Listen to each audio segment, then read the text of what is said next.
Kita beralih ke informasi lainnya pemirsa, sementara itu setelah lebih dari 20 tahun mangkrak, akhirnya tiang monorel yang berada di Jalan HR Rasuna Said Kuningan Jakarta ini akan dibongkar. Ya, 20 tahun sudah tiang monorel yang berada di sepanjang Jalan HR Rasuna Said Kuningan berdiri sejak diresmikan pada tahun 2004. Tiang monorel ini mangkrak hingga saat ini. Keberadaannya dinilai mengganggu estetika membuat Gubernur Jakarta Pramono Anung Gerah. Pramono pun tegaskan akan membongkar tiang-tiang. Berkaitan dengan keinginan pemerintah Jakarta untuk segera melakukan pembersihan ataupun menyelesaikan persoalan monorel yang ada di sepanjang Jalan Rasuna Said ini. Pemirsa, waspadalah, kasus penyakit influenza tipe A kini kian merebak dan membuat sebagian pasien harus dirawat inap di rumah sakit. Kementerian Kesehatan mengimbau masyarakat meningkatkan protokol kesehatan.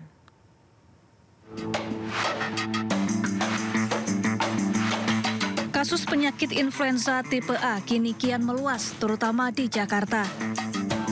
Kementerian Kesehatan menyebut ada potensi lonjakan kasus influenza tipe A, khususnya subtipe H3N2 yang kini mendominasi di kawasan Asia Tenggara. Sejumlah rumah sakit pun penuh dengan banyaknya pasien bergejala serupa. Sebagian di antaranya bahkan harus dirawat inap.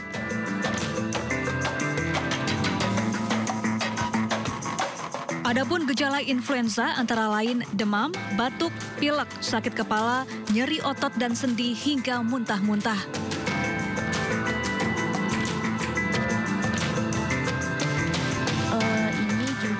Untuk mencegah penularan, Wakil Menteri Kesehatan Benjamin Paulus mengimbau masyarakat meningkatkan protokol kesehatan, salah satunya dengan memakai masker. Jepang. Lalu flu itu munculnya di pergantian musim kayak sekarang September Oktober pasti banyak orang flu nih. Nanti Maret April banyak lagi orang flu. Nanti Desember agak reda ini. Begitulah. Jadi flu seperti itu. Jadi bagaimana penanganannya? Ya pada saat musim flu ya seperti di Jepang lah. Sudah ngerti dong. Kalau musim lagi jelek kita ya pakai masker dong.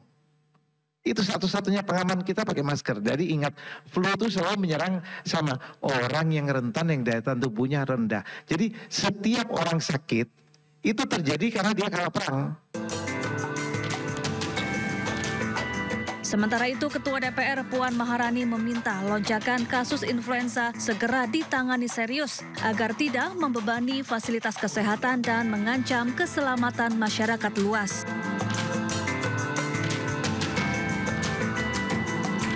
Lonjakan kasus influenza ini merupakan bagian dari pola peralihan musim kemarau ke musim hujan. Diprediksi kasus influenza akan mereda pada Desember mendatang. Tim Liputan iNews melaporkan.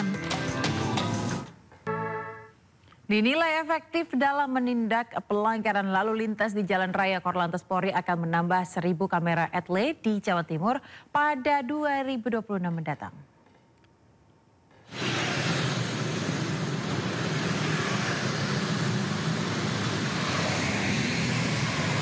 Jawa tercatat masuk dalam 3 besar angka kecelakaan terbesar di Indonesia. Sementara di wilayah Polda Jawa Timur, pemirsa, telah terpasang 216 kamera etle yang tersebar di sejumlah kota dan kabupaten. Korlantas Polri berencana akan menambah 1.000 kamera etle di Jawa Timur pada 2026 mendatang. Hal ini disampaikan langsung Kak Korlantas Irjen Pol Agus Suyonugroho di Mapolresta Sidoarjo Senin sore. Diharapkan revitalisasi etle bisa mendorong disiplin masyarakat dalam tertib berlalu lintas. Sudah berjalan dengan baik, nanti akan kita sempurnakan. Kalau jumlahnya baru 216, nanti akan kita tambah lagi di 2026.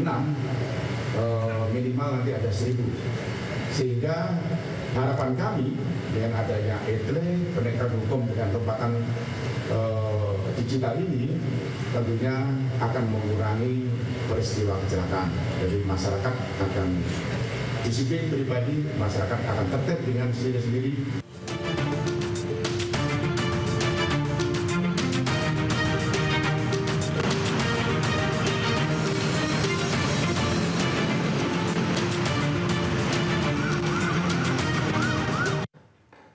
Pemirsa, saatnya kita simak pantauan arus lalu lintas siang ini. Kami telah terhubung dengan Brigadir Treslinda dari NTMC Polri bersama juru kamera Budi Manurung yang kini berada di kawasan Kalibata, Jakarta Selatan. Selamat siang Brigadir Treslinda, seperti apa pantauan arus lalu lintas dari tempat Anda melapor, silahkan.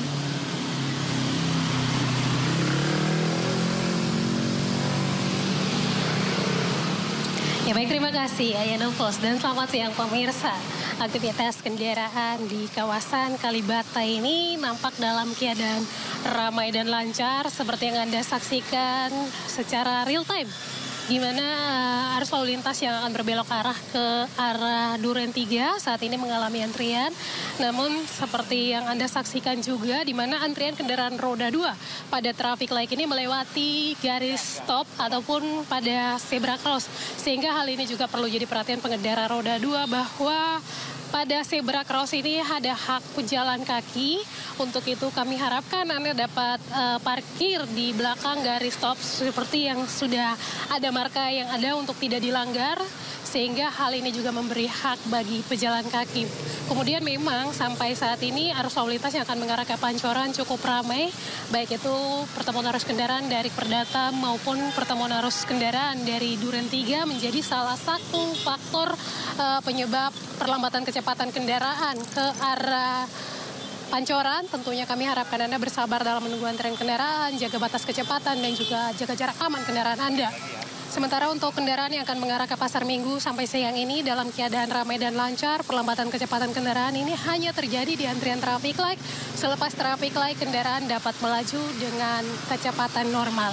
Ayah, di kawasan ini juga menjadi perhatian bagi pengguna jalan terkhusus roda 2. Banyak sekali pengendara roda 2 yang tidak menggunakan helm standar SNI. Perlu kami tekankan kembali, kelengkapan kendaraan yang utama bagi pengendara roda 2 adalah helm standar nasional Indonesia. Untuk itu apabila Anda berkendara di jalan raya, kami wajibkan bagi pengguna kendaraan roda 2 untuk selalu menggunakan helm standar SNI demi keselamatan pengguna jalan itu sendiri maupun pengendara lainnya. Tentunya bagi Anda yang akan beraktivitas, periksa kembali kelaikan kendaraan serta pastinya kendaraan dalam keadaan layak jalan. Dan bagi Anda yang akan mengupdate informasi-informasi seputar arus lalu lintas terkini, kami siap melayani di 1500669 ataupun melalui SMS center kami di 9119. Demikian Brigadir Treslinda melaporkan. Ayah Novos, kembali ke Anda di studio, silakan. Baik, terima kasih Brigadir Treslinda atas laporan Anda langsung dari kawasan Kalibata, Jakarta Selatan. Selamat bertugas kembali dan salam presisi.